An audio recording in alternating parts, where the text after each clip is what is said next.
తోమ అడిగాడు, ఎక్కడికి వెళ్తావు యేసయ్యా అని. నేనే మార్గం, సత్యం, జీవం.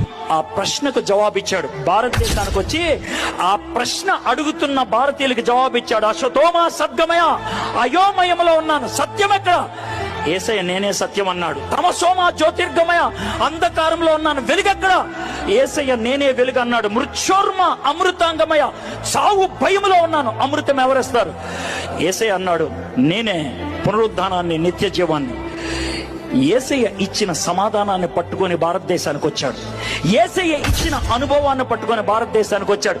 భారతదేశానికి సువార్త బ్రిటిష్ వాళ్ళు తీసుకురాలా, భారతదేశానికి సువార్త అమెరికా వాళ్ళు తీసుకురాలా, భారతదేశానికి సువార్త ఐరోపా ఖండం నుంచి రాలా, భారతదేశానికి సువార్త ఆసియా ఖండం నుంచి తోమా తీసుకొచ్చితే వచ్చింది.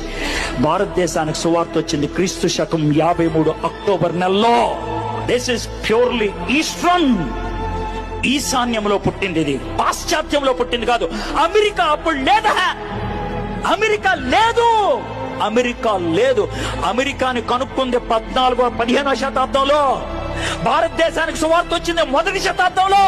మధ్యలో 1400 సంవత్సరాల గ్యాప్ ఉంది. దేవుడు భారతదేశాన్ని ప్రేమిస్తున్నాడయ్యా, నిన్ను ప్రేమిస్తున్నాడు, నన్ను ప్రేమిస్తున్నాడు.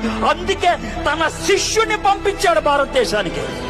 మై ఫ్రెండ్స్, ఖచ్చితంగా చెప్తాను, దేవుడికి తెలుసు భారతదేశం ఒక రోజుకి ప్రపంచంలో నంబర్ 1 దేశం అవుతుందని జనాభాకి. అందుకే సువార్త ఎక్కడ బోధిస్తే ప్రపంచంలో ప్రతి 7వ వ్యక్తికి సువార్త అందుకుంటది.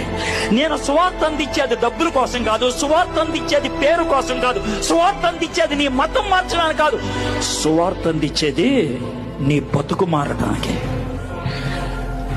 That's all. నీకున్న భయం పోగొట్టడానికి, అంతకు మించి ఇంకేం లేదు.